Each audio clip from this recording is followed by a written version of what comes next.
আজকে আমি দেখে নেবো এই ভুতুরে হসপিটালের ভেতরে কি আছে। সবাই বলে নাকি রাত হলে এখানে কাদার আওয়াজ আছে, আর হসপিটালের ভেতরে ঢুকে এরকম কিছু দেখবো তা কখনো ভাবতে পারিনি।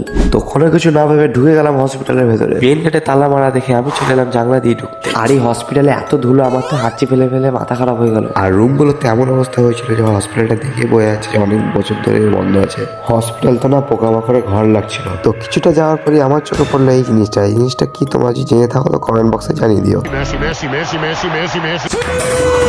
ফাইনালি গাইস এই রুমটা থেকে কিছু একটা আওয়াজ পেয়েছিলাম, তো ফাইনালি এটার ভেতরে এবার ঢোকা যায়। রুমের ভেতর ঢুকে বুঝতে পেরে গেলাম যে মারবার জন্য একটা ভূতের না একটা বন্ধুই যথেষ্ট।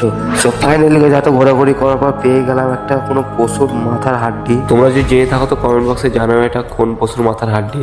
সো গাইস এখানে যা দেখলাম এখানে তো আর এক মুহূর্ত থাকা যাবে না, সন্দেহ লেগে এসছে, তাই আমি এখানে হনুমান চালিসা লাগালাম আর চলো শ্রী গুরু চরণ সো গাইস হসপিটাল থেকে আমি বাইরে চলে এসেছি। ভেতর থেকে আমরা নেগেটিভ ফিল আসছিল, তাই এই ভিডিওতে যদি 10K ভিউজ আছে আমি রাতে বেলা এই হসপিটালটা এক্সপ্লোর করবো।